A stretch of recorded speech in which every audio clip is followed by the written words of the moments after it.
Imagine a country, right, that generates so much oil wealth that the average man's national income sits above $26,000, Right. which is, a level of wealth that fundamentally outpaces a huge portion of the developing world. Oh, absolutely. But then, on the global stage, this exact same nation is just stuck. Like they are hovering around rank 133 out of roughly 190 countries for overall human development. Yeah, it's a massive contradiction. So today we are unpacking this invisible tax that is quietly swallowing nearly a quarter of an entire nation's progress. Welcome to the deep dive. Thanks for having me. And, it really is a profound cultural paradox. We're looking at this masterfully constructed diagnostic landscape today. Yeah, a really incredible 15-page presentation blueprint we've got in front of us. Exactly. It's a highly granular data set spanning from 1990 all the way to 2023, and it tracks the human development of Iraq. And what's wild is how the data is visualized. Right. The presentation style itself is so deliberate. Yeah, if you're listening, I want you to picture the very first slide of this deck. Yeah. It's pure white, completely minimalist. And right in the center, you just have two massive, bold numbers connected by this red line shaped like a question mark. It really grabs you. It does.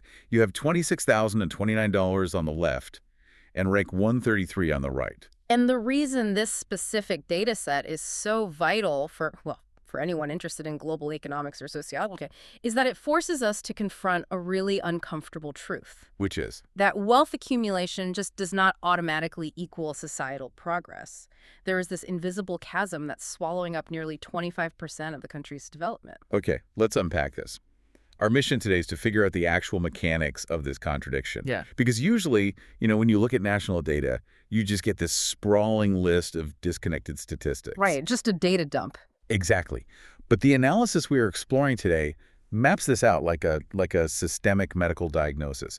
It looks at that top-line wealth and then meticulously tracks exactly where that wealth bleeds out before it can actually improve a human life. Precisely. And to understand the bleeding, we first have to understand the baseline. So the core metric we are analyzing here is the Human Development Index. HDI? Yeah, the HDI. For those who might be used to just looking at gross domestic product, the HDI is basically the United Nations way of saying, hey, people and their capabilities should be the ultimate criteria for assessing a country, not just economic growth. Right, because GDP just tells you how much money is moving around. Exactly. The HDI synthesizes three main dimensions. So you have long and healthy life, access to knowledge, and a decent standard of living. It's a composite score. So in 2023, the global average HDI score across all the measured nations is 0.756. Right. But Iraq, despite its sprawling petroleum revenues, sits significantly below that at 0.695. Which is a noticeable gap. It is, and that 0.695 score is what places it around that 132nd or 33rd rank globally. Yeah. Depending on the specific year's fluctuations. But what's truly fascinating here isn't just the current rank. It's the historical trajectory that got them there. The timeline on the second slide of this presentation. Yes, the timeline is a first major clue to understanding the internal machinery of this economy. If we trace the data back to 1990, the HDI was sitting at 0.531. Okay. But almost immediately, you see this sharp dip down to 0.504 in 1991. Right. And just to be clear for the listener, we are looking at this impartially. We're not taking any political stances here, but we can objectively observe that this drop perfectly mirrors the historical realities of the Gulf War. Yeah, the Gulf War and the imposition of severe international economic sanctions. The infrastructure was under unprecedented duress. The economy was essentially isolated from global trade, which, that immediately suffocates the standard of living and health metrics. It does. But then we enter a highly illustrative period as we move through the late 90s into the 2000s, and particularly that post-2003 reconstruction phase leading up to 2010. The line goes up. It does. It shows an aggressive, steady upward climb. The HDI line recovers and ascends, hitting 0.650 by 2010. Which is a massive jump. If you were an economist looking at this chart in 2010, you'd probably project that this nation was on a clear path to catch up with its inherent economic potential. You absolutely would. You'd assume the momentum would just carry it forward into the upper echelons of developing nations. But then the line just flatlines. Completely stalls out. Yeah, the data visualizes the years from 2013 to 2023 as, quote, the decade of stagnation. It's a very apt name. For 10 consecutive years, despite the continued export of millions of barrels of oil and all of the significant revenue generation, the HDI just hovers stubbornly in that 0.67 to 0.69 range. The engine just stalls. Which brings us to the foundational question of our analysis today. Why? How does an economy with that much liquid capital simply stop developing its human potential? Right. Where is the friction? To answer that, the analysts introduce a crucial filter to the data. They use the Inequality-Adjusted Human Development Index, or IHDI. Ah, the IHDI. This is where we have to look past the averages. Because an average is, it's a useful shorthand, but it can completely obscure the lived reality of the population. Oh, totally. Like if we just look at the total wealth or the average years of schooling, we assume a relatively even distribution.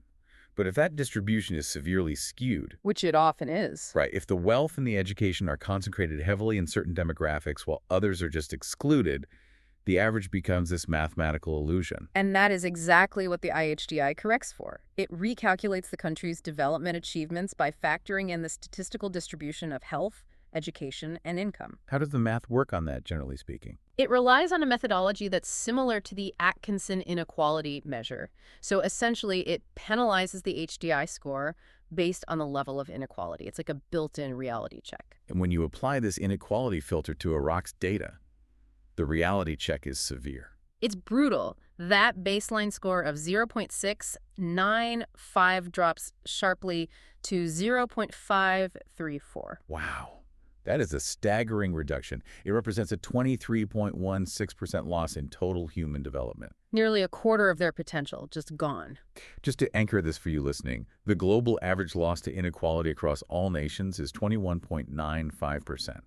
So this system is bleeding out its development potential at a noticeably faster rate than the global mean. It functions exactly like a systemic regressive tax on progress. It's this invisible friction that just slows down every single engine of societal advancement. I think of it kind of like municipal engineering. Okay, how so? Well, it's as if the central government is pumping high-pressure water, representing the oil wealth, right, through this vast municipal pipeline network. And the goal is to get that water to every household to improve their quality of life. Sure. But structural flaws, cracks, and diverted valves in the system mean that 23% of that water simply leaks into the soil before it ever reaches a home. You can keep increasing the pressure at the source all you want, but until you fix the structural leaks, the people at the end of the line will still be thirsty. That analogy captures the mechanism perfectly. It's not a lack of resources at the origin. It is a failure of distribution infrastructure. And the data actually allows us to measure the exact size of the different structural leaks in that pipeline, right? Yes, it does. And while income distribution and health access certainly account for significant losses, the data pinpoints the largest single drain. What is it? Education inequality. The disparity in who receives an education and who does not accounts for a 29.74% loss all on its own within that specific category. Wait, really? Almost 30% loss just from education inequality? Yeah, it's the biggest drag on the entire system. But wait, that immediately raises a question for me. When we talk about this level of structural inequality in a hydrocarbon-based economy, my instinct is to assume it's a class-based divide. That's a common assumption. Right. You picture a small, ultra-connected elite class capturing all the oil revenues, while a broad, disconnected working class struggles in the periphery. Or maybe a severe urban versus rural divide. Are we primarily looking at a wealth concentration issue among a specific political or corporate elite here? It's a fair question. And while class and geographic disparities are absolutely present and influential, as they are in virtually any modern economy, the data points us toward a much deeper, more foundational fault line. Yeah. To find the structural chasm that single-handedly drives this massive systemic loss, we cannot just look at the top 1% versus the bottom 99%. We have to look at a demographic partition that splits the society exactly in half. You mean gender? Yes, we have to look at gender. And this is really the pivot point of the entire deep dive. We shift from the general HDI to the Gender Inequality Index, the GII. Exactly. This metric specifically evaluates gender-based disadvantage in 3 dimensions: reproductive health, empowerment, and the labor market. So what are the numbers looking like? To give you the exact standing, in 2023, Iraq's GII score is 0.5 0.58. And in the context of this specific index, a higher number indicates worse inequality. Got it. And what's the global average? The global average sits much lower at 0.455. Out of all the countries participating in this ranking globally, which is about 191 countries, Iraq places at 156. Rank 156. That is a sobering number. So when you peel back the layers of that overall 23% development loss we just discussed, you find that the most severe, most entrenched disparity in the entire societal structure is the lived reality between men and women. It is, and the economic manifestation of this disparity is truly unprecedented when compared to global norms. Which brings us back to that hook we started with. The $26,000 top-line figure. Right. Let's look at how that national wealth actually fragments when you split it by demographic. In 2023, the estimated male per capita gross national income, or GNI, was roughly $22,331. But the female GNI for that exact same year, it was a mere $2,945. It's staggering. That is a difference of over $19,000 per person. Which means men in this economic system generate and hold roughly 7.6 times the income that women do. Yeah. 7.6 times. Let's put that in global perspective for you listening. If we look at the global average across all nations, male GNI is roughly $25,750, and female GNI is roughly $14,943. Right. So globally, men make about 1.7 times what women make. Which obviously indicates a persistent global gender gap that requires its own expensive analysis. But a 1.7x multiplier versus a 7.6x multiplier, we are talking about two entirely different economic universes. We really are, and it is critical that we understand the underlying mechanism generating a gap of this magnitude. I mean, it can't just be standard wage discrimination. Exactly. This 7.6 multiplier is not primarily a localized wage gap. It is not a scenario where a man and a woman are hired for the exact same engineering role, but the company systematically pays the woman a seventh of the man's salary. Right. While localized discrimination certainly exists in individual workplaces globally, that alone cannot mathematically produce a macroeconomic chasm of this size. So if it's not just unequal pay for equal work, what is actually driving this specific 7.6 gap? Structural exclusion from the formal market entirely. The income gap here is a direct reflection of the labor force participation rate, the LFPR. Okay, the LFPR. This is a crucial metric. The LFPR basically measures the percentage of the working age population that is either currently employed or actively seeking employment. Correct. And in 2023, the male LFPR in Iraq sits at 67.21%. Which is, a relatively standard, healthy rate for a developing economy. Exactly. The men are highly integrated into the market, but the female labor force participation rate is an astonishingly low 10.66%. Here's where it gets really interesting. I want you to sit with that number for a second. 10.66%. That means nearly 90% of the entire working-age female population is completely absent from the formal labor market. 90%. They aren't in corporate offices. They aren't managing retail supply chains. They aren't working in domestic manufacturing or tech sectors. They're just absent from the data. And you have to compare that to the global average female labor force participation rate, which is currently around 48.47%. Roughly half the world's women are active in the formal workforce. But in this specific data set, it is barely 1 in 10. Let me push back on this data point for a moment, though. Because whenever we discuss labor force participation in developing economies, we have to talk about the informal economy. Right. That's a very fair point. In many nations, women might not be on an official corporate payroll or filing formal tax returns, but they are absolutely working. They are running unregistered market stalls, they're engaged in domestic agricultural production, or doing untracked piecework. Is it possible that this 10% figure is artificially low because the data simply isn't capturing a vast, invisible, informal sector? That is an excellent analytical challenge, and the informal sector is definitely a known blind spot in global economic data. Yeah. However, even when sociologists and economists attempt to adjust for informal labor in this specific region, the gap remains profound. And the reason why is deeply tied to the nature of a rentier state. Okay, a rentier state. Just to define that, a rentier state being a country that derives all or a substantial portion of its national revenues from the rent of indigenous resources to external clients. So in this case, exporting oil. Correct. In a classic rentier state, the government generates so much capital from oil exports that it doesn't really need to heavily tax its citizens to fund the state apparatus. Right, the oil pays the bills. Exactly. Instead, the state becomes the primary distributor of wealth, often through massive public sector employment.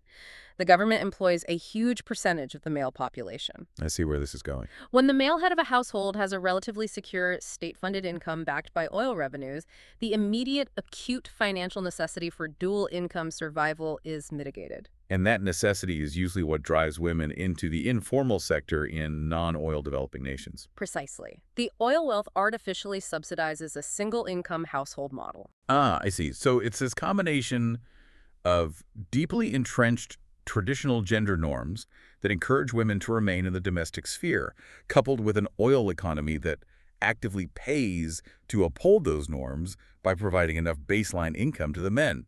The economic pressure cooker that usually forces female integration into the market is just turned down. Exactly.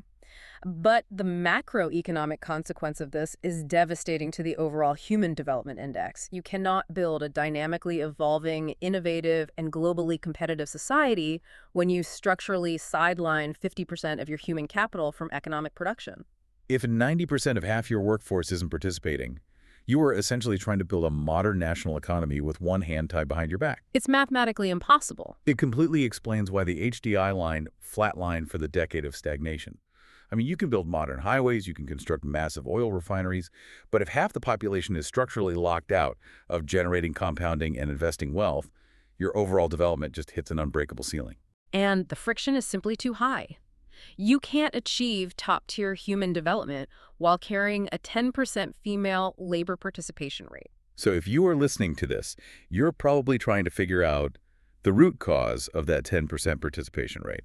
I mean, the most logical, immediate assumption is education. Sure, that's what most people jump to. You would naturally hypothesize, well, if they aren't entering the workforce, it must be because they are being denied schooling. They simply do not have the foundational literacy or technical skills to participate in a modern, diversifying economy. That is the standard developmental hypothesis. But when we actually analyze the educational data in this presentation, we find a reality that is vastly more complicated and in many ways, much more frustrating. We have to look at two entirely different metrics here to understand what is happening. Wow. The first is called expected years of schooling, or EYS. Right. EYS is a forward-looking metric. It measures the total number of years of schooling that a child entering the education system today can statistically expect to receive over their lifetime, assuming current enrollment trends hold steady. So there's a measure of the society's current capacity and its promise to the next generation. Exactly. And the data here is actually quite promising. The physical and administrative infrastructure of schooling is genuinely reaching the youth. What are the numbers?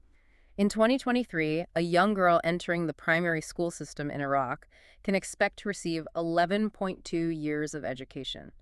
A young boy entering at the same time can expect 12.6 years. Wow, so the gap between boys and girls at the starting line has shrunk to just 1.04 years. It has. It's a phenomenal achievement when you consider the historical context of the region. It shows a clear policy shift toward universal basic education. The state is actively investing in putting girls into classrooms. They are learning to read, they are studying mathematics, they are gaining foundational knowledge. The intention, at least at the primary and secondary levels, is very visible. But this optimistic forward projection must be sharply contrasted with our second metric. The mean years of schooling, or MYS. Right. And MYS is the reality check. It doesn't look at the 5-year-olds entering the system. It looks at the adults who are currently trying to navigate the economy. Yeah. It measures the average number of completed years of education for a country's population aged 25 years and older. It basically represents the historical burden that the society currently carries. And this data point is severe. The mean years of schooling for adult women in this data set is only 5.5 years. 5.55 years. I really want you to think about the practical implications of that number. That means the average adult woman operating in this society right now did not even complete a basic, compulsory primary education. She likely had to leave the schooling system around the age of 10 or 11. It's a huge deficit. Yeah. And by contrast, adult men have an average of 8.03 completed years. Still low, but significantly higher. Exactly. And to give you some global context, the global average is 8.41 years for women and 9.17 years for men. So we are observing a massive historical deficit here. We are talking about millions of adult women who were entirely bypassed by the educational infrastructure during the turbulent decades of the 80s, the sanctions of the 90s, and the severe instability of the early 2000s. Right. The systemic disruptions hit the female demographic disproportionately hard. So you have this intense generational duality. You have a massive population of adult women carrying the heavy burden of historical educational deprivation, existing right alongside a new, rising generation of young girls who are statistically expected to receive over 11 years of formal schooling. It's a fascinating split. But here is the critical systemic failure, and this is really the absolute kicker of this entire analysis, that shrinking educational gap for the youth is not translating into economic empowerment. It is a profound disconnect. The girls are successfully moving through the educational pipeline. They are sitting in the classrooms, absorbing the 11.2 years of expected schooling, but they hit an invisible structural wall the absolute moment they attempt to transition from the classroom into the formal workforce. It's like a municipality spending billions to build a state-of-the-art electrical grid. They lay all the intricate wiring through the schools, they build the transformers, they create all this incredible potential capacity, but they never actually connect the final wire to the power plant. That's a great way to put it. The society is heavily subsidizing the education of these girls, generating all this human capital, but then culturally or legally refusing to let that capital yield any economic return. The investment is made, but the dividend is actively blocked. Which is a tragic failure of human capital monetization. You are building the intellectual capacity, but completely denying its application. And why does that wall exist? I mean, why does a young woman with a high school diploma or a university degree still face a 10% labor participation rate? Well, the data points away from educational deficits and directly towards structural barriers. These include deeply entrenched patriarchal norms regarding a woman's proper role in the domestic sphere, severe societal concerns regarding safety and mobility in public spaces, a lack of safe public transportation. Oh, transportation is a huge one. If you can't commute safely, you can't work. Exactly. Plus, there are legal frameworks that may require male guardian permission for certain economic activities, and a private sector that is simply not culturally structured or incentivized to absorb and protect female talent. So if you are listening to this data cascade, you are likely painting a very specific, somewhat monolithic picture of this society. If the economic exclusion is this total, and the historical educational burden on adult women is this severe, basic logic would dictate that other societal metrics for women, like health outcomes or political representation, would be equally grim across the board. That is the standard sociological assumption. Usually, systemic exclusion is horizontally integrated across all sectors of a society. If you're excluded from the economy, you're usually excluded from healthcare and politics, too. But the data throws an absolute curveball here. We hit what the analysts identify as counterintuitive bright spots. And I mean, truly brilliant, anomalous bright spots that force you to rethink how development actually happens. Let's look at the health data, specifically maternal health. Right. So we are analyzing the maternal mortality ratio, or MMR. This metric tracks the number of maternal deaths per 100,000 live births. And it's a crucial metric, right? Oh, absolutely. It is widely considered one of the most sensitive, accurate indicators of a national health system's baseline functionality. Why is that? Because preventing maternal mortality requires a highly complex chain of logistics. You need prenatal care, trained medical personnel, sterile surgical environments, and emergency response capabilities. If any link in that chain breaks, the MMR goes up. Okay, so let's look at the numbers. Back in the baseline year of 1990, that number in Iraq was 365. For every 100,000 live births, 365 mothers were dying. A very high rate. But by 2023, that ratio has plummeted down to just 76. It dropped drastically in the best possible way. And context is vital here. A maternal mortality ratio of 76 is actually significantly better than the global average. Wait, really? Better than the global average? Yes. In 2023, the global average MMR is 216. Let that sink in for a second. A woman delivering a child in this society, despite facing a 90% exclusion rate from the workforce and carrying a heavy historical deficit in education, is statistically Much, much safer during childbirth than the global average. It is a phenomenal public health achievement. Really is. And the paradox deepens when we move from the hospital ward to the halls of government. Let's examine the data on political empowerment. Okay, we're looking at the share of national parliamentary seats held by women. In 2023, women hold 29.05% of the seats in the Iraqi parliament. Which remarkably surpasses the global average of 26.54%. That feels entirely contradictory. I mean, let's look at the mechanics of that. How is it functionally possible for a society that structurally excludes 90% of its working-age women from the basic labor market to simultaneously install nearly a third of its national parliament with female lawmakers? It's a fascinating question, and if we connect this to the bigger picture of macro development, it reveals something profound about how progress can be engineered, and crucially, the limitations of that engineering. What do you mean by engineered? What we are observing is the stark difference between isolated, top-down systemic interventions and organic, grassroots societal integration. Okay, let's break down those top-down interventions. How do they achieve that amazing health metric? Lowering the maternal mortality ratio to 76 did not require the government to dismantle centuries of entrenched patriarchal norms regarding a woman's right to work. It did not require changing the cultural perception of women in public spaces. Right. It required what public health experts call highly funded vertical health programs. Vertical meaning highly targeted, top-down logistics. Exactly. An oil-rich, centralized state has the capital to execute logistical mandates. They can allocate petroleum revenues to build state-of-the-art maternity wards. They can import international medical equipment. They can fund the specific training of midwives, and they can roll out nationwide vaccination protocols. The state has the money, so the state builds the clinic. Yes. Yes. The citizens utilize the clinic. It is a vital, life-saving success, but it is an isolated one. It doesn't necessarily bleed over into empowering those surviving mothers with economic agency. That makes perfect sense. And the parliamentary representation, how does a top-down mandate work there? The high percentage of female lawmakers is not the result of a massive, organic, feminist political awakening sweeping the grassroots electorate. It is largely the direct result of a constitutionally mandated quota system. Quotas. Yes. During the post-2003 political reconstruction, the architects of the new Constitution wrote a structural rule directly into the system. A specific percentage of parliamentary seats must be allocated to female candidates. So what does this all mean for the lived reality of an average citizen? It creates this incredibly bizarre, dissonant societal structure. It really does. Think about this paradox for a moment.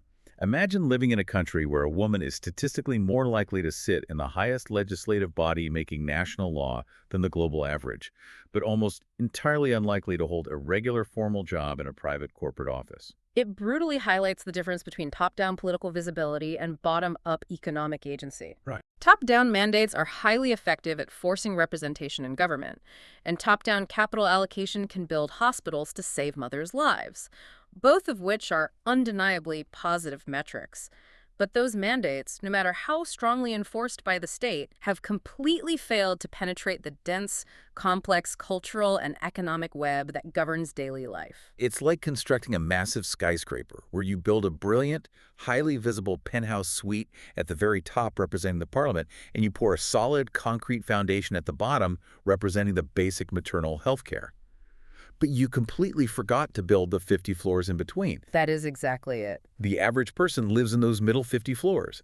The bright spots of the penthouse and the foundation are real, but they are totally disconnected from the daily economic struggle of the population. Precisely. You have a strong, visible presence in the state apparatus and an almost total structural absence in the free market.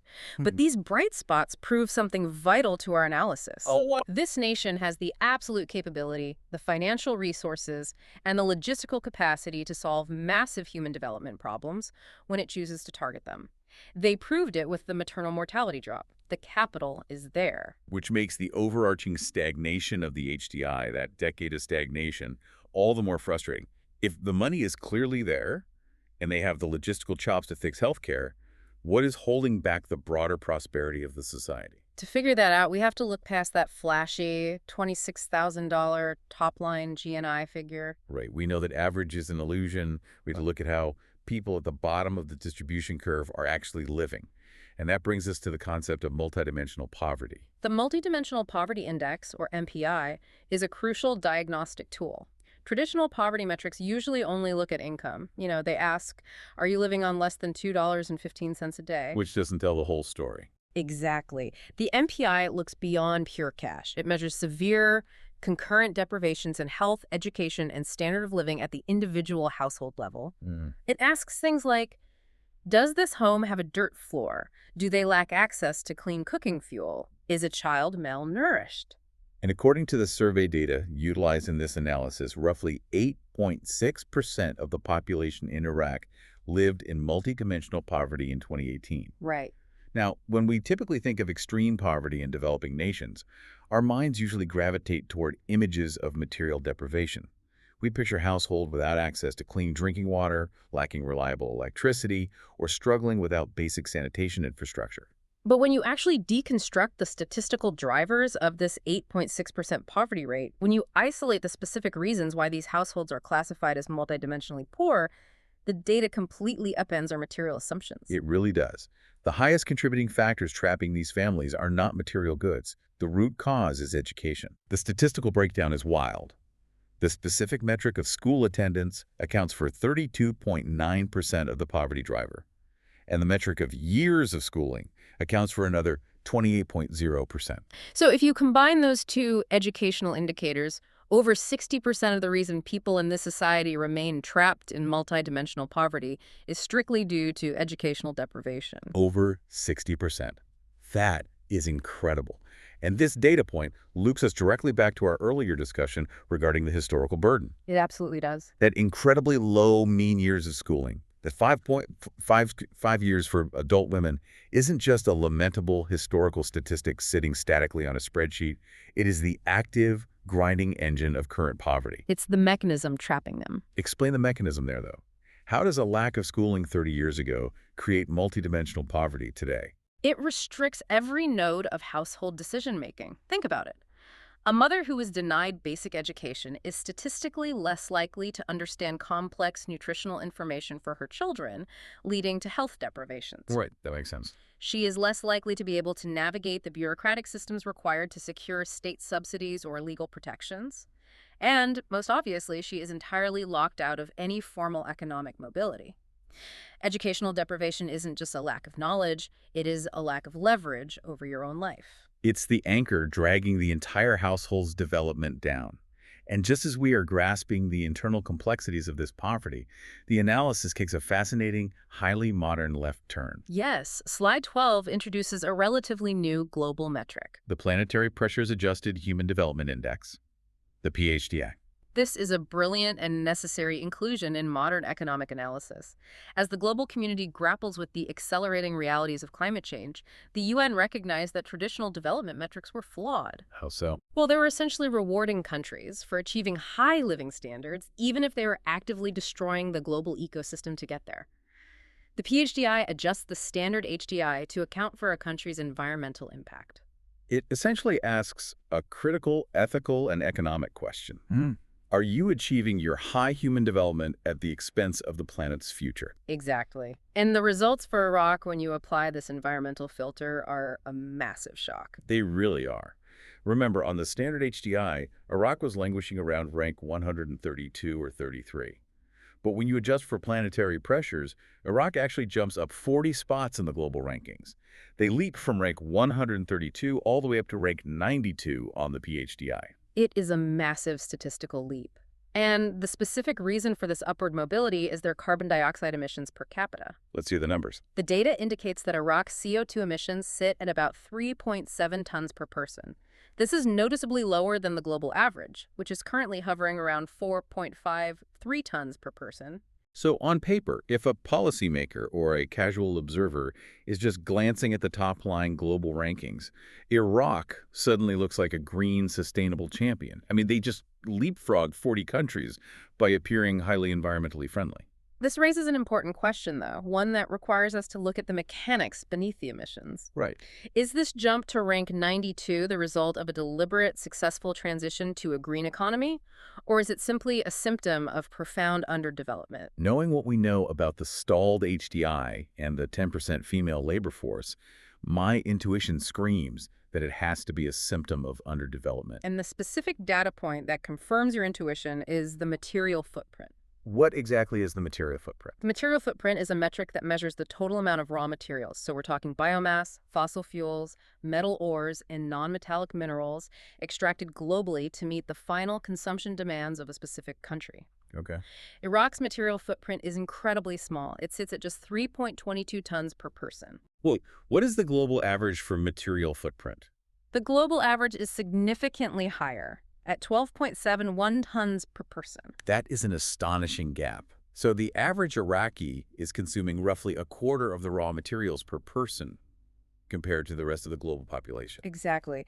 This incredibly low material footprint and the correspondingly lower CO2 emissions do not reflect a high-tech, highly efficient society running on decentralized solar grids, electrified public transit, and circular wind turbine economies. No, obviously not. It reflects a heavily one-dimensional extractive oil economy that suffers from a severe lack of diverse domestic heavy manufacturing. There is a massive deficit in consumer industrial capacity. The analogy I love for this, and it perfectly captures the illusion of the data, is a dietary one. Oh, let's hear it. Imagine a doctor giving a patient an award for successfully maintaining a highly disciplined, minimalist, zero-carbon diet. The doctor praises their incredibly low caloric footprint. But upon investigating the patient's home, you discover they are only on that diet because their kitchen is structurally destroyed, their appliances are broken, and they literally do not have the capacity to cook a larger meal. They aren't disciplined, they are deprived. It is accidental environmentalism. Accidental environmentalism. That phrasing perfectly encapsulates the reality. It is a false green illusion.